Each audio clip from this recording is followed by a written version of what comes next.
ఈ రాష్ట్రంలో జరుగుతున్నటువంటి ఈ తప్పుడు వివరాల మీద ఒక సమాచారం తీసుకోవాల్సినటువంటి బాధ్యత రాష్ట్ర ప్రభుత్వం మీద ఉంటుందన్న ఒక వారం రోజులు గడివిచ్చిన తర్వాత ఆల్రెడీ అమిత్ షా గారు ఈ రాష్ట్ర ముఖ్యమంత్రి గారికి ఫోన్ చేసి బంగ్లాదేశీలు ఎవరున్నారు, రోహింగ్యాలు ఎవరున్నారు, ఇతర దేశస్తులు ఎవరున్నారు, వాళ్ళని ఐడెంటిఫై చేసి వాళ్ళను వెనక్కి తిరిగి పంపడానికి వారికి రాష్ట్ర ముఖ్యమంత్రి గారికి అన్ని రాష్ట్రాల ముఖ్యమంత్రులకి ఆ మాటకు వచ్చినప్పుడు ఈ రాష్ట్రం ఆ రాష్ట్రం ఈ పార్టీ ఆ పార్టీ అని లేకుండా అందరు ముఖ్యమంత్రులు కూడా భారత ప్రభుత్వం భారత హోంమంత్రిత్వ శాఖ నుంచి చాలా స్పష్టంగా లేఖ వచ్చింది.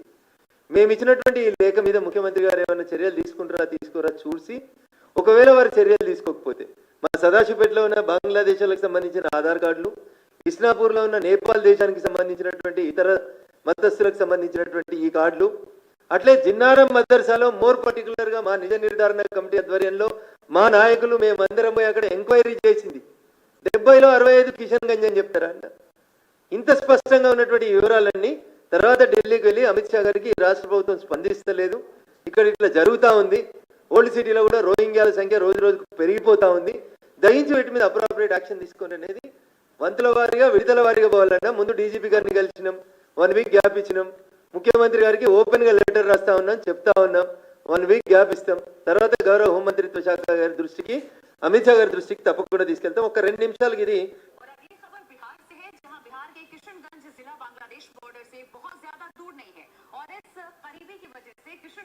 बिहार में बांग्लादेशी घुसपैठ करते रहते हैं। किशनगंज में घुसपैठियों ने जमीन जिहाद इस वक्त चला रखा है और जमीन पर कब्जे के लिए बांग्लादेशी घुसपैठिए हिंदुओं को डराने धमकाने से लेकर उनकी हत्या तक भी कर रहे हैं। किशनगंज में घुसपैठियों की जमीन जिहाद पर देखिए हमारी एक्सक्लूसिव रिपोर्ट। बिहार का किशनगंज ये जिला बिहार में बांग्लादेशी घुसपैठियों का सेफ ठिकाना माना जाता है। यहाँ के कई इलाकों में घुसपैठियों का अड्डा है। बांग्लादेश से आने वाले घुसपैठियों को बसाने के लिए यहाँ जमीन कब्जाई जाती है। सरकारी हो या निजी जमीन घुसपैठियों और उनके मददगारों को पसंद आ गई तो किसी न किसी तरीके से जमीन के लिए साजिश रची जाती है। यहाँ बांग्लादेशी घुसपैठिए पहले जमीन पर कब्जा करते हैं, फिर असली मालिक को जान से मारने की धमकी देते हैं। डरा सहमा मालिक लाखों की जमीन कौड़ियों के भाव में बेचने पर मजबूर हो जाता है। I'm tagging this video to the Honorable Chief Minister of Telangana also. ఇది రఘునందన్ రావు సొంత కవిత్వంతో చేయలేదు. జిన్నారంలో జరుగుతున్నటువంటి ఎపిసోడ్లో మేము కొంచెం లోపలికి పోతే ఒక కామన్ సిటిజన్గా ఒక పార్లమెంటేరియన్గా నేను ఎంక్వైరీ చేస్తేనే ఇన్ని నిజాలు బయటకు వస్తే ఇంకా పోలీసు వాళ్ళు నిజంగా ఒక హింస జరిగింది, అక్కడ సంఘటన జరిగింది అని చెప్పి వాళ్ళు విచారణ చేస్తే ఇంకెన్ని విషయాలు బయటకు వస్తాయి అనేది మీడియా ద్వారా సమాజం ఎక్కడికక్కడ మీ పక్కన ఉన్నటువంటి మదర్సాల పట్ల అలర్ట్గా ఉండండి. కిషన్ గంజ్ అని చెప్తే నాకు బాధ అనిపించింది. కిషన్ గంజ్లో ఏం జరుగుతుందో చూస్తే చాలా ఇబ్బందికరంగా కనబడతా ఉంది. కాబట్టి ఈ రాష్ట్ర ప్రజల్ని చైతన్యవంతం చేసే దిశగా ఈ రకమైనటువంటి ఒక సమావేశాన్ని పెట్టి ముఖ్యమంత్రి గారి దృష్టికి వీటిని తీసుకెళ్లాలనుకోవడం జరుగుతుంది.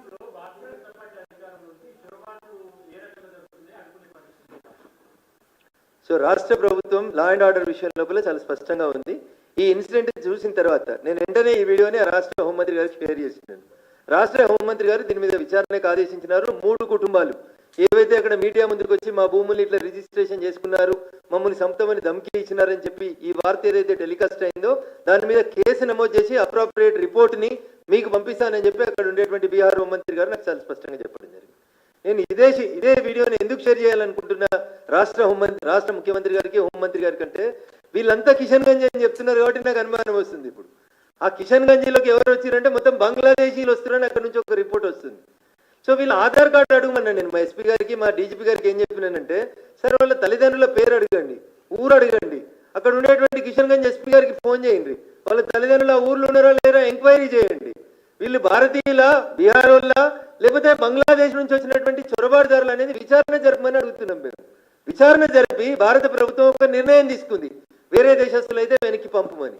ఆ దిశగా అడుగులేమనేది మా ఉత్తర సారాంశం అన్నాను. అంతకుమించి మేము మొత్తమే కోరికలు కొడతలేం. Yes, as we said it is NDA government. అక్కడ విచారణ స్టార్ట్ చేయించినాం. ఆ మీడియా కథనం వచ్చిన తర్వాత నేను రాష్ట్ర హోంమంత్రి గారికి ఆ మీడియాను షేర్ చేసినాను. వారు కూడా దాని మీద విచారణ జరిపించి నిజ రిపోర్ట్ చెప్తామని చెప్పినారు. Thank you.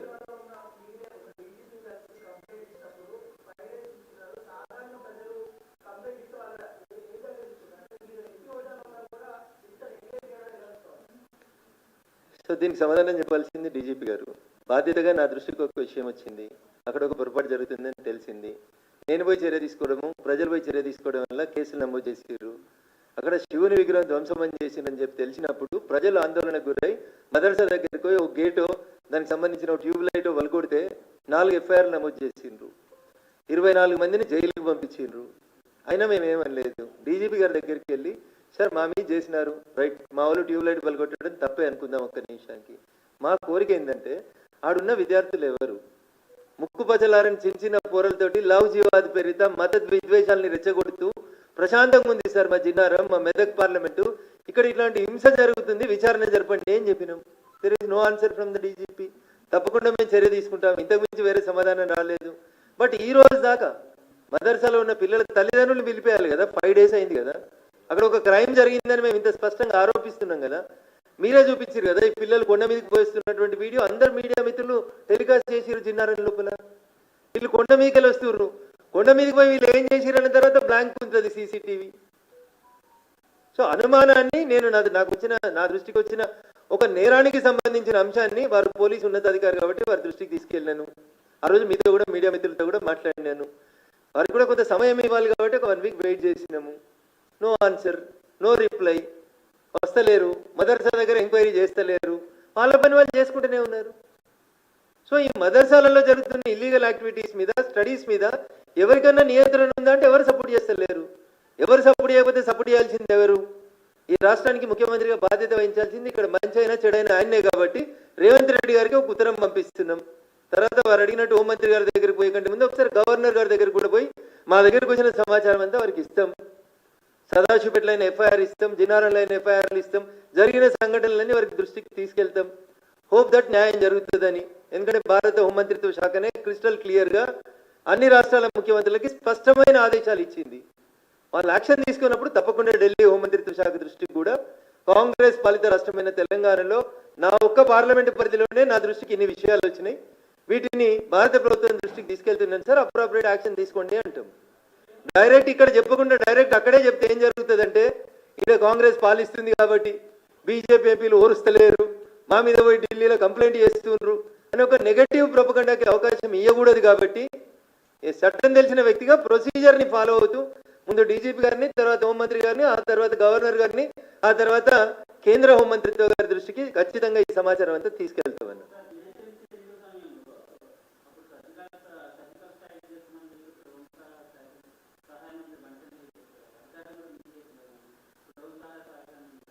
ఇప్పుడు మీరు సర్జికల్ స్ట్రైక్ హైదరాబాద్లో ఓల్డ్ సిటీలో చేయాలని కోరుకుంటున్నారా?